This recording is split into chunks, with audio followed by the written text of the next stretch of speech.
تمہارے دم سے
میں پیش خانی کے لیے دعوت سخن دوں گا جناب طالب علی آصف صاحب سے مائک پر تشریف لائیں اور پیش خانی کے فرائض کو انجام دیں. بابا سے بلند نعرہ سلوات.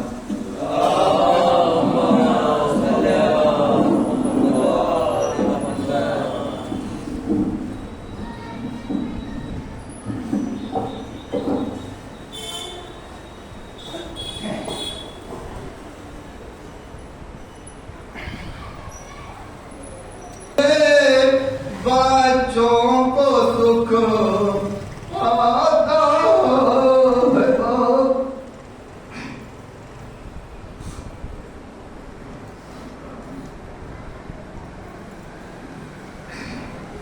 دن ڈھلے جب کر کے مد دوری رضا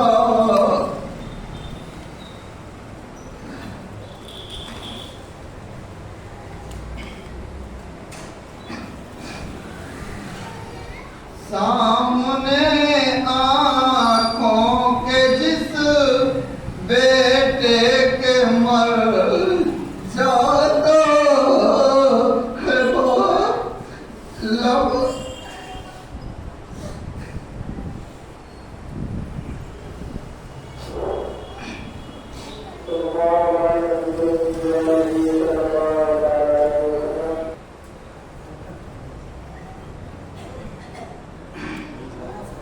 دن ڈھلے جب کر کے مزدوری رضا آتا ہے باپ دیکھ کر ہنستے ہوئے بچوں کو سکھ پاتا ہے باپ اور سامنے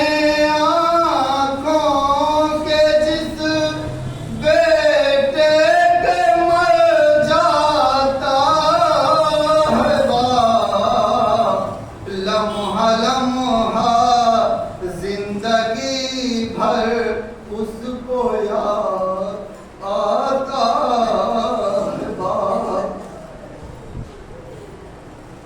अजाने कितने बाप करते हैं सफल बच्चों के साथ। घर से पहली बार जब स्कूल ले जाता है बाप,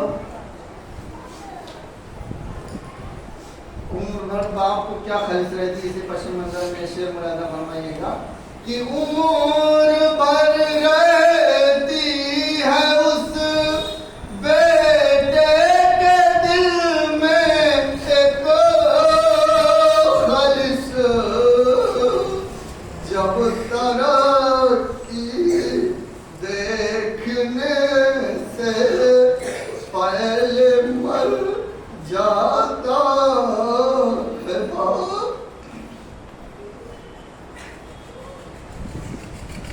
थाम कर उंगली जिसे चलना सिखाया मुद्दतों, एक दिन उसके सहारे को तरस जाता है बाप। क्योंकि मरहूम के तमाम जवान बच्चे हैं और जब उनको कोई कामयाबी होती है तो उनको क्या खुशी होती थी, किसी पश्चिम बंगाल में ये भी शेर कि जब नुमाया कामयाबी चूमे बेटों के कदम, जब नुमाया कामयाबी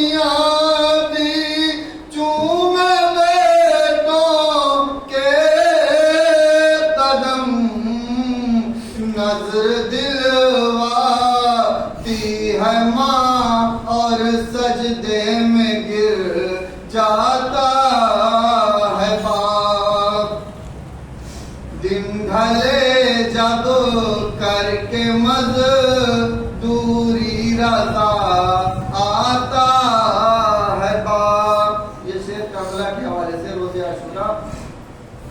रोज़े आशूरा बना देती है माँ सबका हमें, रोज़े आशूरा बना देती है माँ सबका हमें। एक छोटा सा अलम, एक छोटा सा उठाने को अलम लाता है बाप। दिन ढले जब करके मजदूरी रजा आता है बाप।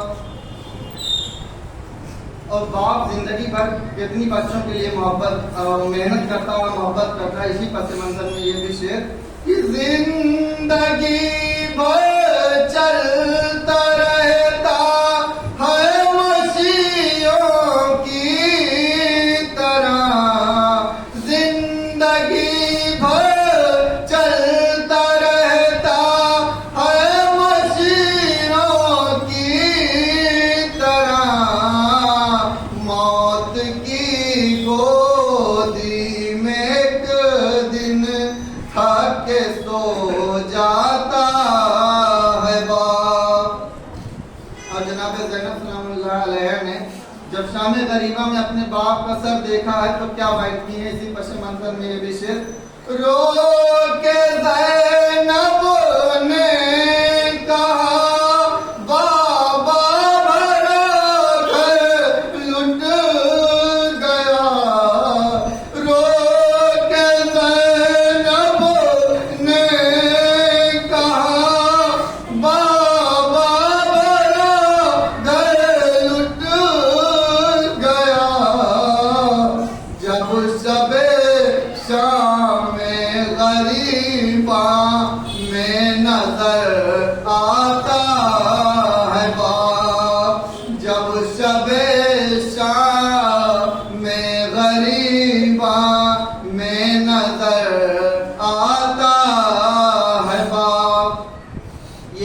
तैयारी का जो हम लोगों को सदका मिला है, ये भी सिर्फ उसी पस मंजर में कि मजलिसों में हम लोग जो तवज्जुह पाते हैं उसकी क्या अजमत है, क्या अदब है। ये आज़ादारी का सदका है जो बरज़ख में रज़ा, ये आज़ादारी का सदका है जो बरज़ख में रज़ा, ये आज़ादारी का सदका है जो बरज़ख में रज़ा। मजलिसों में रोते हैं हम और जज़ा पाता है बाप। मजलिसों में रोते हैं हम और जज़ा पाता है बाप।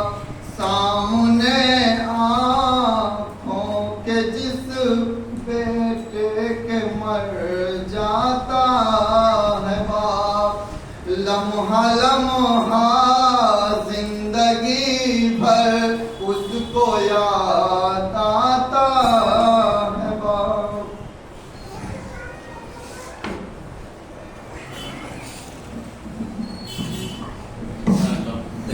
मैं बस अदब व एहतराम गुजारिश करूँ बुज़ुर्गों हुज्जतुल इस्लाम वल मुस्लिमीन अली जना मौलाना अशरफ हुसैन साहब क़िबला से जो लोग तशरीफ़ लाए मजलिस को खिताब फरमाएं, बावाज़ से बुलंद नारे सलवात के साथ इस्तक़बाल करें।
गुजारिश है कि एक बार सूरह रहम और 3 बार सूरह तौहीद की तिलावत फरमाकर मरहूम आले हसन इब्ने दुआ हुसैन मरहूम को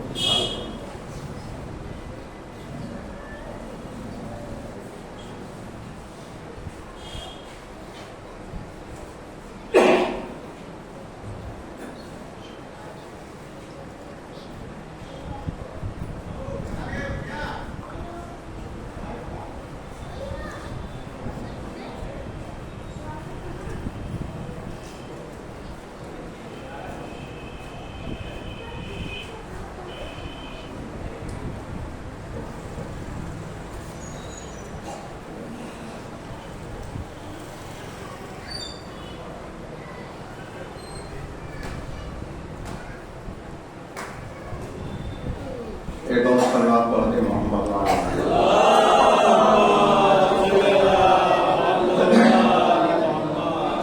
कई मुनासिबतें हैं, तमाम मुनासिबतों को अर्ज नहीं किया जा सकता। पहली मुनासिबत की आज शब जुमा है। दूसरी मुनासिबत कि बाप के लिए ईसाल सवाब है। तीसरी मौक़ियत की आज शब शहादत है हमारे और आपके 8वें इमाम हज़रत इमाम अली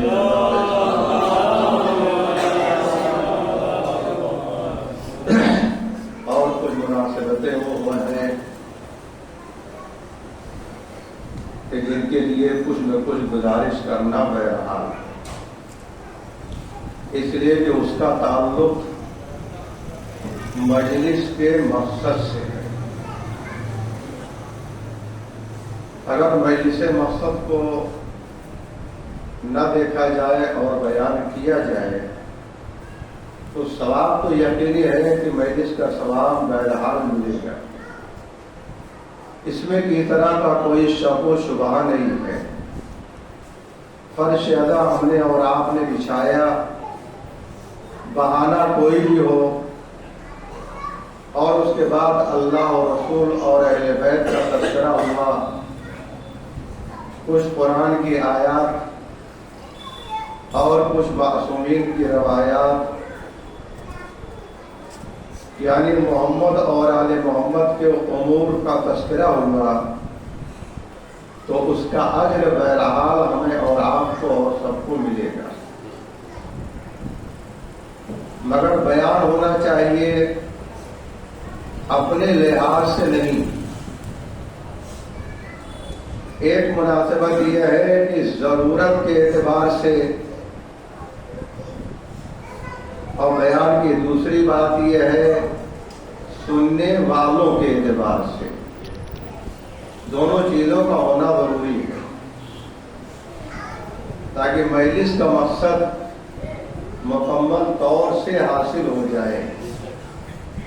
इतनी ज्यादा मजालिस की जो ताकीद रखी गई है और फजीलत है वो इसीलिए है कि मजालिस में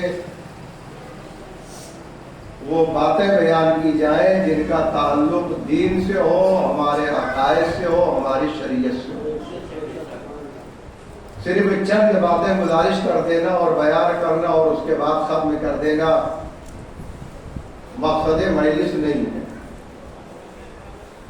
लेकिन जब सुनने वाले मुख्तलिफ तरह के लोग हों तो उसका भी बहरहाल पास व लिहाज करना मकसद मजलिस में शामिल है। लिहाजा इसी मुनासिबत से मैंने आपके सामने कुरान की आयत पेश किया है जो बड़ी मशहूर मारूफ आयत है और तर्जुमा करने की कोई खास जरूरत नहीं है। लेकिन तर्जुमे से पहले आज शब जुमा जमाने के इमाम को याद करना भी जरूरी है और खुद अपनी मौत के साथ साथ अपने मरहूमीन को भी याद करना जरूरी है। मरहूमीन को याद कीजिए और फिर हम अपनी मौत को भी याद करें। یہ سمجھ کر کے کہ کل ان کی باری تھی اور کل پھر ہماری باری ہے، اور جن راستوں سے وہ گزرے ہیں ہمیں بھی انہی راستوں سے گزرنا ہے، اور جن چیزوں کو ان کی ضرورت ہے ہمارے مرنے کے بعد بھی ہماری ضرورتیں بھی وہی ہوں گی۔ اتنا ہمیں اور آپ کو اپنے ذہن میں رکھنا چاہیے کہ معصومین نے ہمیں اور آپ کو کہا ہے کہ موت کی تیاری کرتے رہو، لیکن آج وہ زمانہ ہے اور کل وہ زمانہ تھا، دونوں میں فرق ہے۔ اور کل وہ وقت تھا جب انسان کو موت آتی تھی تو موت اسے کچھ مہلت دیتی تھی، انسان محسوس کر لیتا تھا کہ اب مجھے موت آنے والی ہے، کسی بھی اعتبار سے اسے موت یاد آنے لگتی تھی۔ مگر آج وہ زمانہ ہے جسے حادثاتی زمانہ کہا جاتا ہے، جہاں پر حادثات کی کثرت ہے، انسان کو موت کا شان و گمان بھی نہیں ہے اور موت کے منہ میں انسان پہنچ جاتا ہے، اور زندہ رہنے والے کہتے ہیں کہ یہ کیسے ہو گیا، یہ تو ابھی چلتا پھرتا تھا، ابھی گفتگو ہو کر رہا تھا، ابھی بات چیت ہوئی رہی تھی، چند لمحوں میں ایسا تھا اور یہ ہو گیا۔ اور جب حادثاتی زمانہ ہے تو ہمیں زیادہ موت کو یاد کرنا چاہیے اور اپنے مرنے والوں کو بھی یاد کرنا چاہیے، اس لیے کہ جب انسان، یہ شب جمعہ وہ ہے کہ شب جمعہ کو مرحومین کی ارواح گھر پر آتی ہیں اور سوال کرتی ہیں نام لے لے کر کے اور رشتے داری کا واسطہ دے کر کے، اے میرے بیٹے، اے میری بیٹی، اے میرے بھائی، اے میرے بہن، اے میرے چچا، جو بھی ہے، جس کے اس کی زبان پر جو آتا ہے اس کا نام لے کر کے کہتا ہے کہ جتنا بھی نیکی تم سے ہو سکے تم مجھے دے دو، اس لیے کہ ہم تمہارے محتاج ہیں۔ کسی عالم نے جملہ کہا، اس کائنات میں جو سب سے زیادہ مضطر ہے اور پریشان ہے، مصیبت زدہ ہے، وہ قبر میں سونے والا انسان ہے، اس لیے کہ انسان زندہ ہے تو کوئی نہ کوئی مددگار بہرحال مل ہی جاتا ہے، چاہے رشتہ دار ہو، چاہے قرابت دار ہو، چاہے پڑوسی ہو، چاہے اپنا ہو، چاہے دوست ہو، چاہے دشمن ہو، چاہے ہم مذہب ہو، چاہے دوسرے مذہب کا ہو، کوئی نہ کوئی بہرحال مدد کے لیے پہنچ جاتا ہے۔ مگر جب انسان قبر کے اندر ہوتا ہے تو پھر انسان کا کوئی مددگار نہیں ہوتا ہے۔ اگر وہاں پر کہا جائے کہ تم مرنے والے کی یہ مدد کر دو تو کوئی مدد کرنے کے لیے تیار نہیں ہے، مجھے وقت ضائع نہیں کرنا ہے، ایک جملہ کہہ کے اور اس کے بعد مجھے آگے بڑھ جانا ہے۔ اتنا ہمیں محسوس کرنا چاہیے جب ہماری اولاد ہماری زندگی میں نہیں سنتی ہے تو ہمارے مرنے کے بعد کیا سنے گی؟ صلوات پڑھ دے محمد والے۔ لہذا انسان کو موت کو فراموش نہیں کرنا چاہیے، اور اللہ نے موت رکھی ہے تاکہ مرنے والے کو دیکھ کر کے انسان کو خود موت یاد آ جائے۔ اگر ہمیں موت کو یاد رکھنا ہے، موت کو یاد کرنا ہے، تو ایک بہت اہم چیز ہے جو اس سے ہم موت کو فراموش کر دیتے ہیں، اور وہ کیا ہے؟ اختلاف۔ اختلاف اگر ہے تو انسان اسی اختلاف میں گرفتار رہتا ہے، اسے دوسرا کچھ یاد نہیں آتا۔ بھائی بھائی کا اختلاف، پڑوسی پڑوسی کا اختلاف ہے، چھوٹے بڑے کا اختلاف، اگر اختلاف ہے تو پھر انسان کو دوسری باتیں یاد نہیں آتی، انسان کو اختلاف سے بہت اور دور رہنا چاہیے۔ اسی لیے اللہ نے اس آیت کریمہ میں اختلاف کے حل کی راہ بیان کی ہے، جو عام طور سے اس آیت کا حصہ ہے مگر وہ بیان نہیں ہوتا۔ اللہ نے کیا فرمایا؟ یا ایھا الذین آمنوا، اے ایمان لانے والوں، اطیعوا اللہ، تم اللہ کی اطاعت کرو، واطیعوا الرسول، تم رسول کی اطاعت کرو، واولی الامر منکم، اور ان کی جو تم میں سے صاحبان امر ہیں، اتنا تو آپ برابر سنا کرتے ہیں۔ مگر اس کے بعد جو اللہ کہہ رہا ہے وہ قابل توجہ ہے۔ فَإِن تَنَازَعْتُمْ فِي شَيْءٍ فَرُدُّوهُ إِلَى اللَّهِ وَالرَّسُولِ، اب دیکھو اگر کسی شے کے بارے میں اور تمہارے درمیان کوئی اختلاف پیدا ہو جائے، کوئی تنازع پیدا ہو جائے، تو اسے اللہ اور رسول کی طرف پلٹا دو۔ ان کنتم تؤمنون باللہ والیوم الآخر، اگر حقیقت میں تمہارا ایمان اللہ پر ہے اور آخرت کے اوپر۔ اللہ نے اس حصے میں، اس جز میں اختلاف کے بارے میں بیان کیا۔ فَإِن تَنَازَعْتُمْ فِي شَيْءٍ، اگر کسی شے کے بارے میں تمہارے اندر اختلاف ہو تو اسے اللہ اور رسول کی طرف پلٹا دو۔ اللہ حل بتا رہا ہے اختلاف کو ختم کرنے کا، اور کیوں؟ اس لیے کہ اختلاف تو ہونا ہی ہونا ہے۔ یہ ممکن نہیں ہے کہ چند انسان ہو اور اختلاف نہ پیدا ہو، یہ ناگزیر ہے۔ چند انسان ہے تو اختلاف تو بہرحال ہونے ہی ہے۔ کیوں؟ اس لیے کہ اللہ نے انسان کو، تمام انسانوں کو خلق کیا ہے تو سب کو نہ ایک مزاج دیا ہے، نہ سب کو ایک فطرت دیا ہے۔ ہر انسان کی فطرت الگ ہے، ہر انسان کی طبیعت الگ ہے، ہر انسان کا مزاج الگ ہے، ہر انسان کی تربیت الگ ہے، ہر انسان کا خاندان الگ ہے، ہر انسان کے ماں باپ کی آغوش الگ الگ ہے، ہر انسان کا پڑوسی الگ ہے، اور کوئی بھی ایسا انسان نہیں ہے جس کا ہر موقع پر دوسرے سے مزاج ملتا ہو۔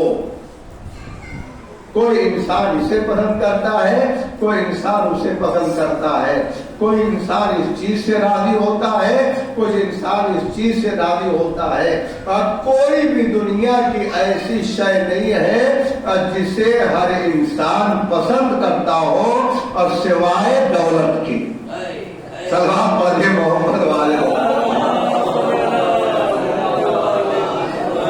دولت اور پیسہ ایسی چیز ہے جسے مزاج کوئی بھی ہو، طبیعت کوئی بھی ہو، خاندان کوئی بھی ہو، مگر پسند سب کرتا ہے۔ یہی وجہ ہے، یہی سبب ہے کہ جب سکے کو بنایا گیا اور شیطان نے یہ دیکھا کہ انسان نے سکہ بنا لیا ہے، یعنی دولت بنا لیا ہے، تو ایک بار وہ سکے کو اٹھاتا ہے اور اٹھانے کے بعد چومتا ہے، اس کو بوسہ دیتا ہے، اور اس کے بعد خدا کا شکر ادا کرتا ہے کہ اللہ نے تو نے انہیں دولت دے کر کے بہکانے کے راستہ میرے لیے آسان کر دیا۔ سلام پڑھے محمد والے۔ لہذا جو ہے انسان جو ہے وہ مزاج الگ ہے، سب کچھ الگ الگ ہے۔ اللہ جانتا ہے، اللہ کو علم ہے کہ پیدا کرنے والا میں ہوں، عقل و شعور و ادراک و دماغ و ذہن سب کچھ عطا کرنے والا میں ہوں۔ لہذا وہ جانتا ہے کہ سب چیزیں الگ الگ ہوں گی، اور جب سب چیزیں الگ الگ ہوں گی تو اختلاف تو بہرحال ہونا ہی ہونا ہے، تنازع تو بہرحال پیدا ہونا ہی ہونا ہے۔ لہذا اللہ نے جہاں پر اپنی اور اپنے رسول کی اطاعت کا حکم دیا، اللہ نے وہیں پر کہا دیکھو اختلاف تو ہونا ہی ہے، مگر جب اختلاف ہو تو اختلاف کو ختم کرنے کی کوشش کرو.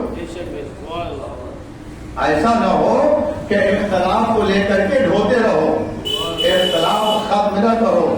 اس لیے کہ انسان کو اختلاف برباد کرتا ہے، اتحاد آباد کرتا ہے. صلوات پڑھ دیں محمد والے کو.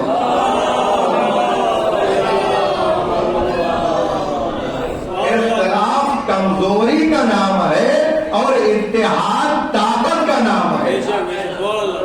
جہاں اختلاف ہوگا وہاں کمزوری بھی ہوگی اور انسان کی بربادی بھی ہوگی. جہاں اتحاد ہوگا وہ انسان کے اندر قوت بھی ہوگی، انسان کے اندر اور طاقت بھی ہوگی. اور شاید اگر آپ غور فرمائیں تو جملہ کہہ دوں کہ چونکہ اتحاد میں طاقت اس لیے ہے کہ اللہ بھی ایک ہے، اللہ بھی ایک ہے. ہمارے دین کی بنیاد کا نام توحید ہے. ہمارے دین کی بنیاد اور توحید ہے. اور جتنی دین میں چیزیں ہیں اگر وہ توحید پر جا کر کے ختم نہ ہو تو وہ دین نہیں ہو سکتا ہے. چاہے عقائد کی باتیں ہوں اور چاہے فروع اور اعمال کی باتیں ہوں. دیر نہ ہو جائے، جلدی سے گزارش کر دوں. اب مسئلہ یہ ہے کہ اختلاف کو حل کیسے کیا جائے. پنچایتیں بھی ہوتی ہیں، میٹنگ بھی ہوتی ہے، لوگ جمع بھی ہوتے ہیں، سب کچھ ہے کائے کے لیے تاکہ اختلاف دور ہو جائے، اختلاف ختم ہو جائے. مگر اللہ نے کیا راستہ بتایا؟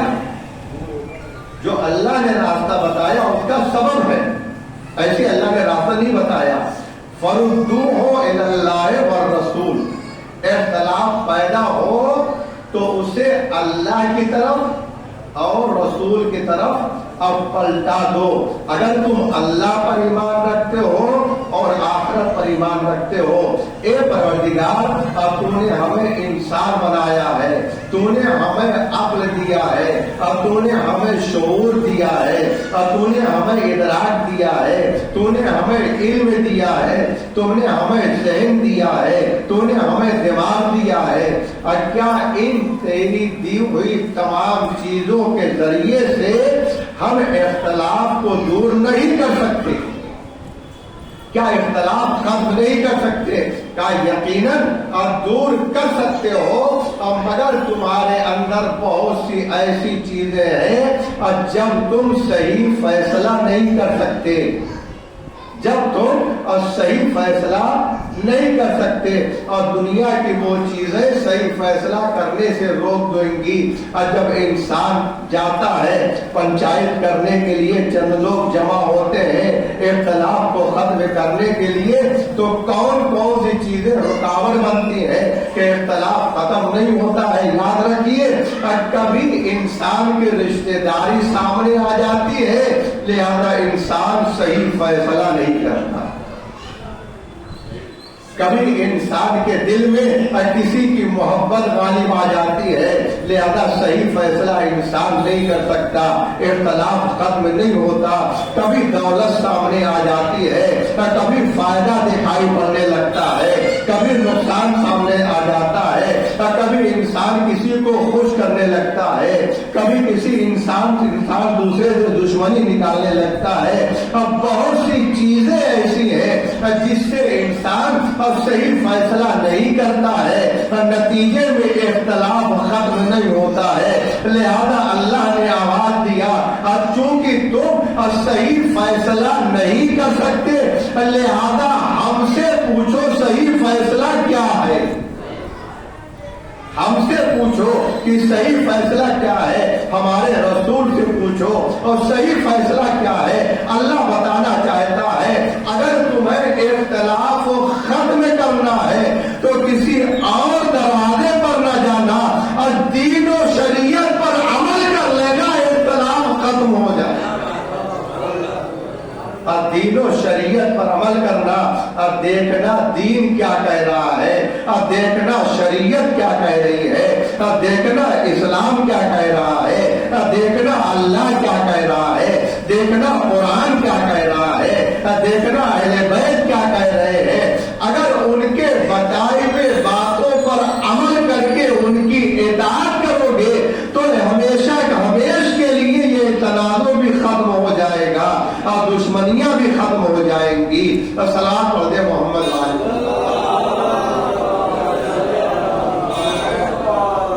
लिहाजा अल्लाह ने राय हल पेश किया, अगर इख्तलाफ पैदा हो तो कैसे दूर करें?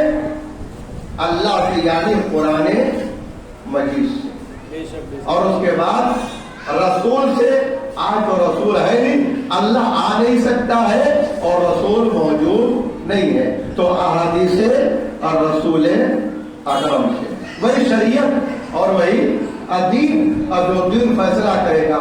अब अल्लाह ने हमें और आपको रास्ता बता दिया इख्तलाफ कैसे दूर करना है, कुरान से और अहादीस से, पैगंबर से, दूसरी चीजों से नहीं। अब इत्तेहाद के सिलसिले में एक जुमला याद आ गया है, तो आप सलाम पढ़ दें मोहम्मद वाले। इत्तेहाद और इख्तिलाफ दोनों एक दूसरे की चीज। इत्तेहाद यानी एक होना, कोशिशें बहुत होती हैं मगर इत्तेहाद पैदा नहीं। और किसी अरब के आलिम ने हमारे इत्तेहाद के बारे में एक जुमला कहा है। अरब आलिम ने उसने अरबी में कहा है, मैं आपको तर्जुमा सुना रहा हूं कि उसने इत्तेहाद के बारे में कहा क्या। उस आलिम ने अरबी में कहा, उसने क्या कहा, हम इस बात पर मुत्तहिद है कि हमें इत्तेहाद नहीं करना है। सलाह पढ़ दे मोहम्मद वाले।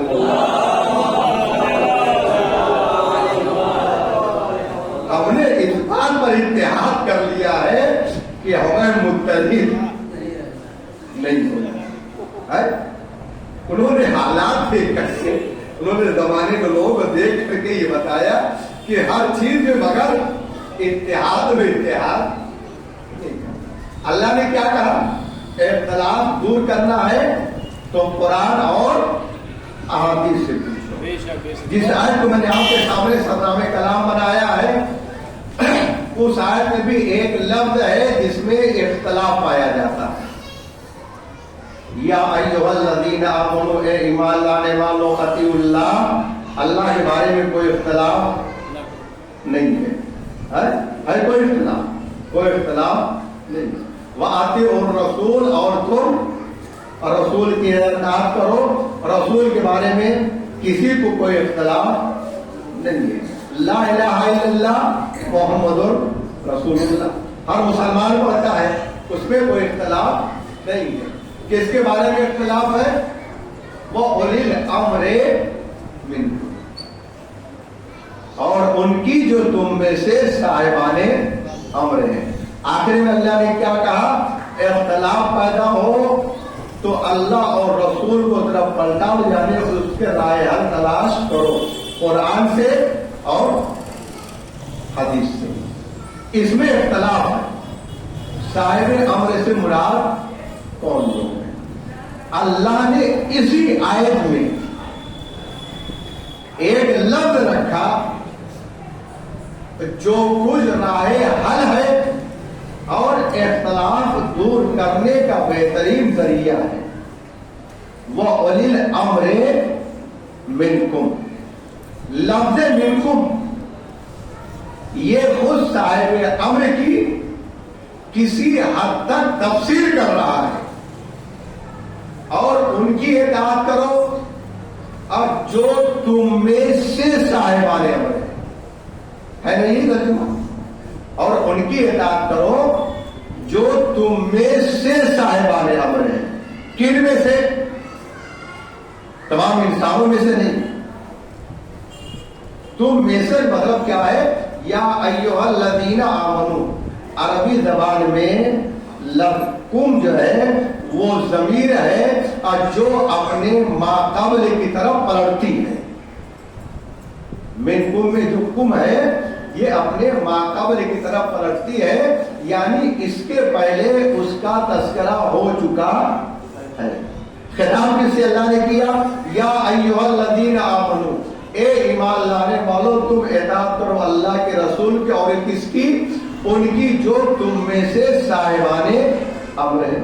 اتنا تو بات سمجھ میں آ گئے نا کہ صاحب امر کا اب مومن ہونا لازم ہے. اتنا تو واضح ہوگی بات نا کہ جب مومنین میں سے ہوگا صاحب امر، یہ تو طے ہو گیا کہ صاحب امر کو مومن ہونا چاہیے.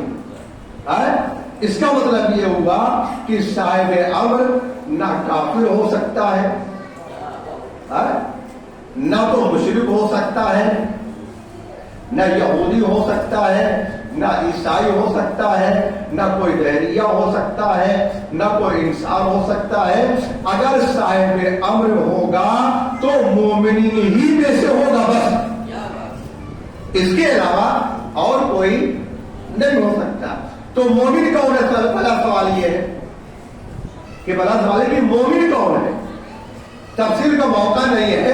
اگر ہمیں اور آپ کو مومن پہچاننا ہے تو آئیے ہم رسول سے سوال کریں کہ یا رسول اللہ آپ بھی بتا دیجئے کہ آخر مومن ہے کون؟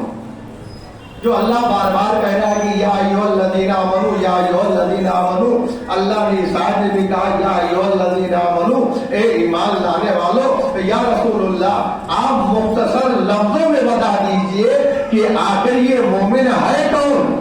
صاحبان علم کا مجمع ہے، اہل بیت کے چاہنے والوں کا مجمع ہے. ہم نے رسول سے پوچھا تو رسول اللہ نے آواز دیا اگر تمہیں مومن کو پہچاننا ہے تو میری اس حدیث کو یاد کر لینا، یا علی حبک ایمان و بغضک کفر. اے علی تمہاری محبت ایمان ہے اور تمہاری دشمنی کفر ہے، اور جو تم سے محبت کرے گا وہی مومن ہوگا.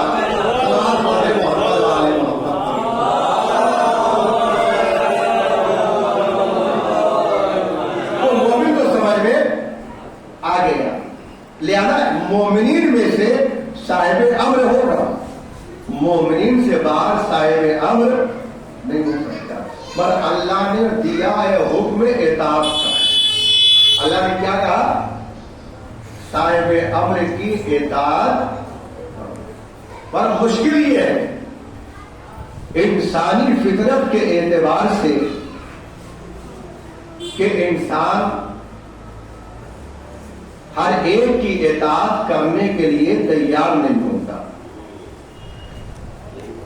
اگر اطاعت کرتا ہے تو کس کی؟ کم از کم اطاعت انسان کس کی کرتا ہے؟ جسے کسی اعتبار سے اپنے سے بڑا سمجھتا ہے. کسی بھی اعتبار سے جب تک وہ اپنے کو اس کو اپنے سے بڑا نہیں سمجھے گا اور کبھی اس کی اطاعت نہیں کرے گا، اس کی بات کو نہیں مانے گا.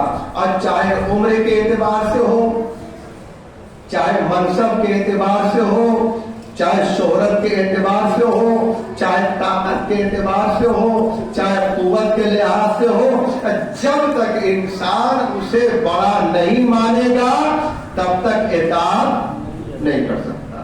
یہ انسانی فطرت ہے. جہاں اس نے محسوس کیا کہ میرے سامنے کا پیدا ہوتا کہ نہیں ہوتا، میرے سامنے کا پیدا اور میں اس کی بات مان لوں، کیوں؟ اس لیے کہ دیکھتا ہے کہ یہ مجھ سے چھوٹا ہے، لہذا اطاعت نہیں. لہذا اطاعت کرنے کے لیے اب بڑائی یا افضلیت شرط ہے. تبھی اطاعت کی جائے گی کہ جب وہ بڑا ہو، اب بزرگ ہو، افضل ہو، اب بہتر ہو، اب برتر ہو. اور کمتر کی کبھی اطاعت ہرگز نہیں ہو سکتی. تو جو صاحب امر کہاں سے ہونا چاہیے؟ اب مومنین میں سے ہونا چاہیے. لہذا ہمیں مومنین کے درمیان افضل کو تلاش کرنا پڑے گا، اب برتر کو تلاش کرنا پڑے گا، اب بہتر کو تلاش کرنا پڑے گا.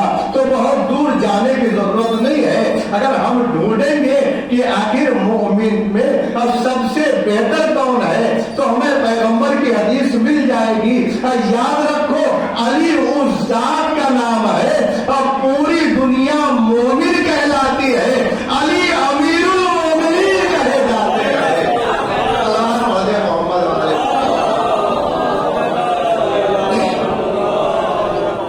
सारी दुनिया मोमिन है और अली अमीरुल मोमिनीन है। पर इसी से मिलता जुलता जो मौला का एक लक़ब है, आज तक इस अंदाज से कायनात में और दुनिया में और किसी को ऐसा कोई लक़ब नसीब और मयसर नहीं हुआ। और क्यों? ईमान। भाई ईमान छोटा बड़ा नहीं होता, मोमिन छोटा बड़ा होता है? ईमान छोटा बड़ा नहीं होता, कम ज्यादा ईमान होता है। कायनात में अब कोई ये नहीं कह सकता कि मैं ईमान हूं, है कोई इंसान किसी भी मज़हब का मानने वाला हो, आप किसी के बारे में आप ये नहीं कह सकते कि ये ईमान है। मोमिन कहा जाएगा, मोमिन कहा जाएगा, मगर किसी इंसान को भी ईमान नहीं कहा जाएगा। और ये सिर्फ मेरे मौला अली की फजीलत है कि इस कायनात में अली को सिर्फ ईमान नहीं कहते हैं, बल्कि कुल्ले ईमान कहा जाता है। सलाम अलैहि मोहम्मद वाले। लिहाजा और साहिब अम्र से मुराद कौन है? हमारे आपके मौला अली। वो पहले वक्त खत्म हो गया, ज़हन से निकल गया, जल्दी से सुन लीजिए, क्योंकि हमारे 8वें इमाम की तारीखें और शहादत भी है, मसाइब भी वही पढ़ना है, ज़हन से निकल गया। अब पहचानना ये है, दूसरा लफ्ज़ वो उलिल अम्र मिनकुम। मिनकुम हो गया, कौन होगा? मोमिन में से हो गया। साहिब अम्र, दो लफ्ज़ एक लफ्ज़ नहीं। तफसीर कभी दूसरे मौके पर। साहब के माने होते हैं मालिक, साहब के माने होते हैं मालिक। साहिब अम्र यानी अम्र का मालिको मुख्तार है। कहते हैं साहिब मकान यानी मकान का मालिक। क्या मतलब होता है? यानी जो मालिक होता है उसे उस मकान पर मुकम्मल अख्तियार होता है। कितना अख्तियार होता है? चाहे वो खुद उसमें रहे, चाहे वो किसी दूसरे को दे दे, है? इतना अख्तियार है। चाहे वो उसको ढा दे, गिरा दे, फिर से बनवाए, चाहे उसको कुछ भी कर डाले, और किसी को एतराज करने का मौका नहीं है। क्यों? इसलिए कि वो है मकान का मालिक। और जिस चीज पर इंसान मुकम्मल अख्तियार रखता है उसे कहा जाता है मालिक। और साहिब अम्र के माने होते हैं और जो भी अम्र पर अख्तियार रखे, और जो भी अम्र पर अख्तियार रखे वही होता है साहिब अम्र। आखिरी जुमला इस जमने का। और यही वजह है, और कुरान ने कहा, जब सवाल किया गया कि ये रूह क्या है, कुरान की आयत है, और रूह क्या है, तो कुरान ने कहा पैगंबर कह दीजिए मिन अम्र रब्बी, और रूह ये अम्र परवरदिगार है। अब जिसका अख्तियार रूह पर होगा वही साहिब अम्र होगा। और शायद यही वजह थी, शायद यही सबब था, और मेरे मौला ने जनाजे में जिंदा लेटे हुए बच्चे को मौत देकर और फिर माँ के कहने के बाद जिंदा करके अब जमाने वालों को बताया, और देखो ये अम्र परवरदिगार रूह है, अल्लाह ने हमें अख्तियार दिया है। हम चाहते हैं जिसमें से रूह निकल जाती है, हम चाहते हैं रूह दाखिल हो जाती है, अल्लाह ने हमें ही साहिब अम्र बना करके भेजा है। सलावत पढ़ दे मोहम्मद वाले मोहम्मद।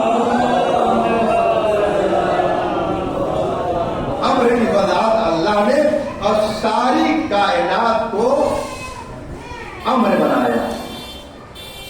جب اللہ کسی امر کا ارادہ کرتا ہے کہتا ہے کن فیکون. پوری مخلوق زمین سے لے کر کے آسمان تک سب کیا ہے؟ امر پروردگار. صرف مولا علی صاحب امر نہیں ہے، پوری فہرست ہے اور جسے اللہ نے صاحب امر بنا کر کے بھیجا ہے. اور انہی صاحبان امر میں سے ایک کون ہے؟ ہمارے اور آپ کے آخر امام حضرت امام علی رضا علیہ السلام. اللہ نے انہیں بھی صاحب امر بنا کر کے بھیجا ہے کہ ساری کائنات پر ان کا اختیار ہے.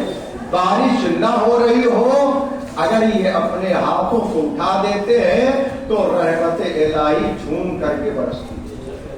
یہ امام نے اپنے صاحب امر ہونے کا اعلان کیا. انسان جو جاگتے ہوئے نہیں کر سکتا، ہمارے آٹھویں امام نے عالم خواب میں بتا دیا اور اس کے بعد اعلان کر دیا. اور سوال کر کے جب سائل نے پوچھا کہ میرے مولا میرے آقا ایک کھجور کا اضافہ کر دیجئے، تو امام نے فوراً آواز دیا اور جو عالم خواب میں دیکھا تھا، اگر ہمارے جد نے زیادہ دیا ہوتا تو میں بھی زیادہ دیتا. امام نے وہ بھی اعلان کیا. آخری بات، یہ صاحب امر ہے، پہلے مولا کائنات اور اس کے بعد انہی کے ہمنان ہمارے اور آپ کے آٹھویں امام. اور امام نے کیسے اعلان کیا؟ حدیث سلسلۃ الذہب.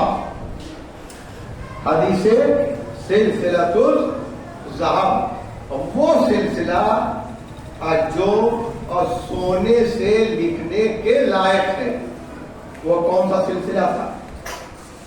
وہ سلسلہ تھا کہ جس کے بارے میں امام احمد ابن حنبل نے بھی کہا یہ ایسا سلسلہ ہے کہ اگر اس سلسلے کو، ان ناموں کو کسی دیوانے پر پڑھ کر کے دم کر دے، اگر وہ صاحب عقل ہو جائے تو کوئی تعجب کی بات نہیں ہے.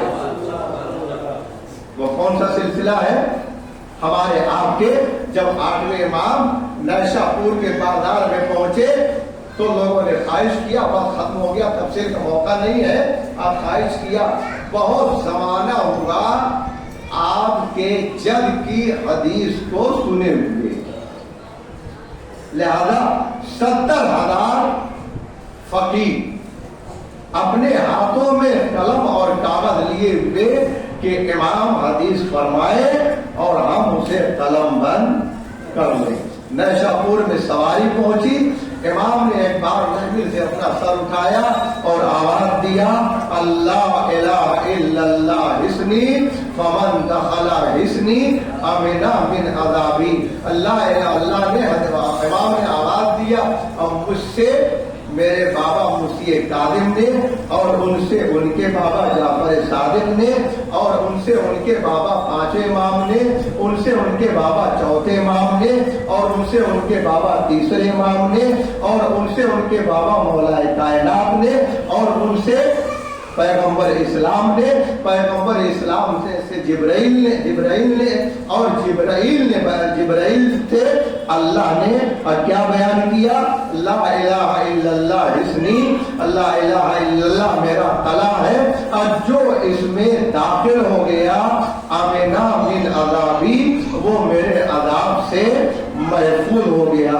امام نے یہ کہا اور اپنے سر کو محفل کے اندر چھپا لیا اور سواری آگے بڑھی. اب پھر آپ نے سر نکالا تو پھر آپ نے آواز دیا، اللہ کن بشرطہا و شروطہا وانا من شروطہا.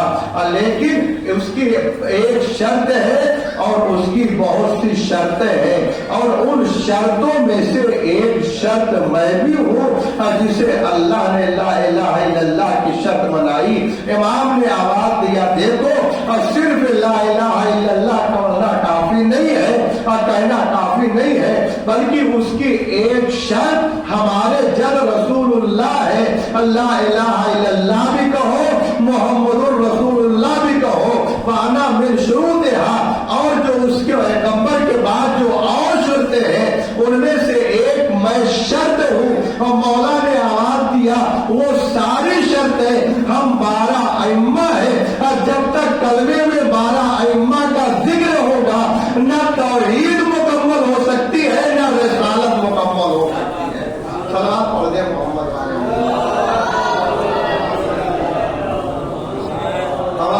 आठवें इमाम ने मुकम्मल दीन को पहचानवाया कि देखो इस हदीस के जरिए से तुम दीन को पहचानो, इसलिए कि इस हदीस को हदीस सिलसिलतुल ज़हब कहा जाता है और अइम्मा का इसमें नाम है, रावियों के जरिए बयान किया गया है।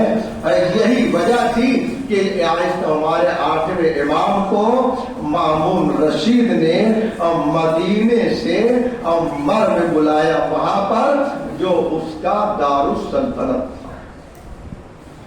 जब बुलाया काहे के लिए? इसलिए कि चुगलखोरों ने शिकायत की कि हमारे आठवें इमाम फौज जमा कर रहे, काहे के लिए? तुमसे मुकाबले के लिए और तुमसे तख्त और खिलाफत को छोड़ने के लिए। लिहाजा मामून ने पूरा वफ्द भेजा और उसके बाद इमाम को वहां से ले करके चले।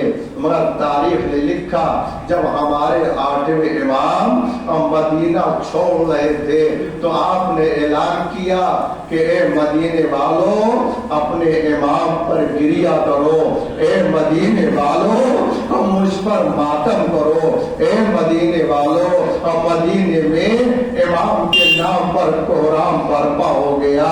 अब पूरा मदीना रो रहा है। अब क्यों रो रहा है?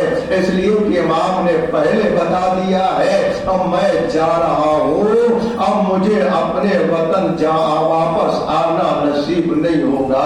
और उसके बाद इमाम पहुंचे, मर में पहुंचे, निगरानी में मामून के जिंदगी गुजार रहे हैं और रोज बरोज इमाम का मन से सिलसिला बढ़ता जा रहा है, लोग तरफदार बढ़ते जा रहे हैं, इमाम से लोग खुश होते जा रहे हैं। और एक बार जब मामून ने महसूस किया जब तक इमाम रहेंगे तब तक मुझे वो ना कोई पहचान सकता है, न मेरी इज्जत की जा सकती है, न मुझे कोई परेशानी होगी। लिहाजा मामून ने ये तय किया कि इमाम को शहीद कर दिया जाए, बगैर इनके मुझे इज्जत नहीं मिल सकती है। लिहाजा जालिम ने एक बार जहर मंगाया और मंगाने के बाद अंगूर में जहर को और सुई के जरिए से पिरोया और उसके बाद कहा जाओ मेरे नशीन को, मेरे वली अहद को बुला करके ले करके आओ। उधर से गुलाम इमाम को बुलाने के लिए आया, इधर मेरे मौला ने अपने खास गुलाम, अपने सहाबी और ख्वाजा अब्बासल को आवाज दिया, ए अब्बासल देखो मैं मामून के दरबार में जाने वाला हूँ, मैं तो मेरे साथ साथ रहना, मगर देखो जब मैं दरबार से वापस आऊं अगर ये मेरी आवाज मेरे सर पर पड़ी हुई हो और मेरा चेहरा छुपा हुआ हो तो मुझसे कलाम न करना और मुझसे कुछ सवाल न करना, ये जान लेना कि मामून ने मुझे जहर दे दिया है और मेरा आखिरी वक्त आ गया है। अब ये इमाम ये कह ही रहे थे कि एक बार वो गुलाम आया और इमाम को साथ ले करके गया और ख्वाजा अब्बासल के पीछे पीछे है और जैसे ही दरबार में पहुंचे एक बार ख्वाजा अब्बासल को रोक दिया गया। अब मेरा आठवां इमाम तने तनहा मामून के दरबार में पहुंचा और जल्दी से मामून ने वो अंगूर पेश किया जो जहर में मिला हुआ था। एक बार इमाम ने इनकार किया कि मैं इसे न खाऊंगा, इमाम ने मना किया मैं इसे न खाऊंगा। बस एक बार जालिम ने जबरदस्ती किया या मैं आपको कत्ल कर दूंगा या आप इस अंगूर को खा ले। इमाम ने एक अंगूर उठाया और अपने दहन में रखा और दहन में रखने के बाद इमाम खड़े हो गए, जाने लगे। मामून ने पूछा कहाँ जा रहे हैं? इमाम ने बड़ी हसरत से कहा मामून जहाँ तू पहुँचाना चाह रहा है मैं वहीं पर जा रहा हूँ। इमाम आहिस्ता आहिस्ता निकले, वो जैसे जैसे आगे बढ़ते जा रहे हैं और ताकत कम होती जा रही है और मेरा इमाम कमजोर होता जा रहा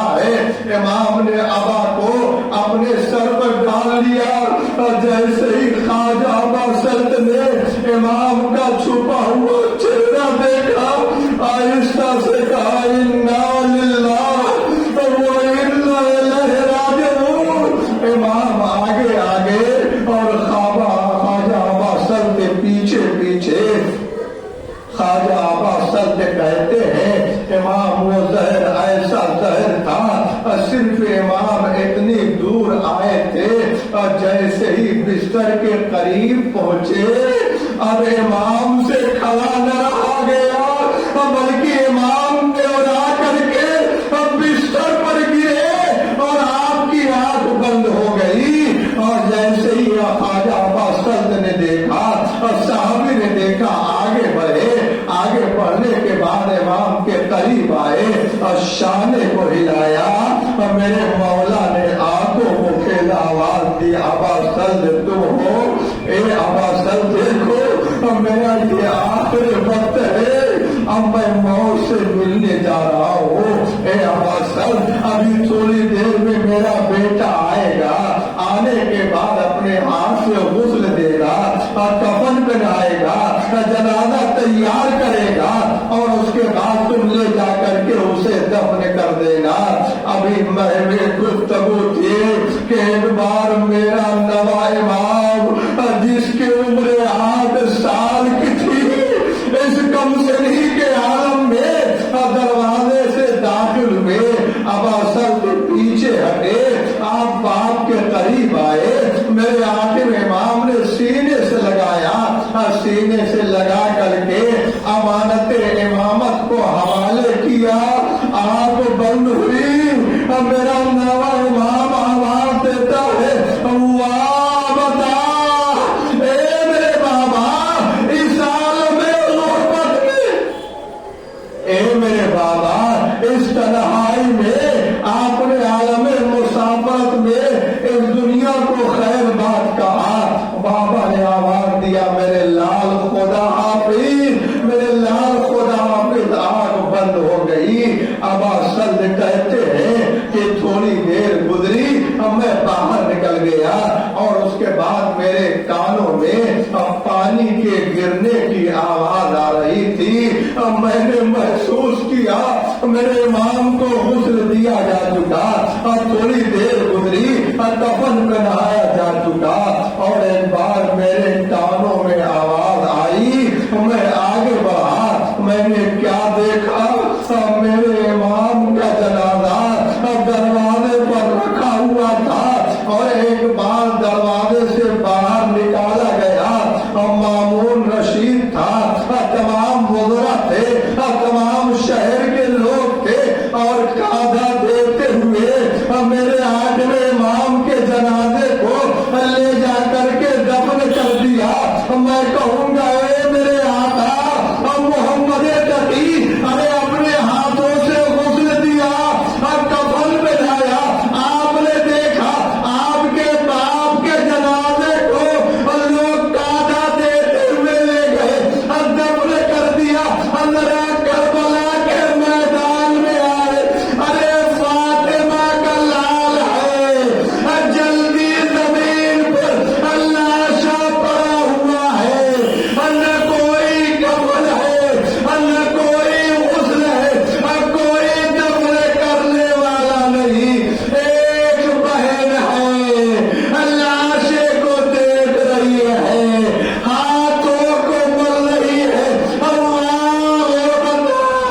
अरे भैया अगर बहन के सर पर चादर होती तो आपकी बहन आपके लाशे को उड़ा देती। अल्लाह ने ज़ैनब की मजबूरी, सर पर चादर नहीं है, ना महरमों का मजमा है, दरबार है, बाजार है, दर दर फिराई जा रही। इन्ना लिल्लाहि व इन्ना इलैहि राजिऊन।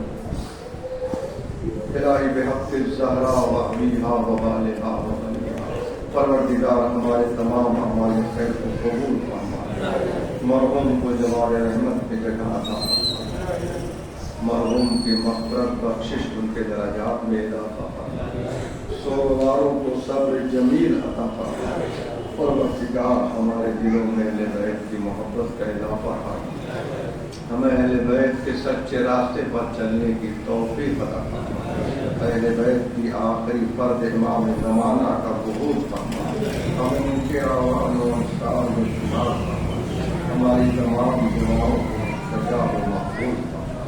रब्बना तक़ब्बल मिन्ना इन्नका अंतस समीउल। फिर आपसे गुजारिश है कि एक बात को हम और 3 बात वाले कभी की तलाव फरमा कर मरहूम आले हसन की जवाब हुसैन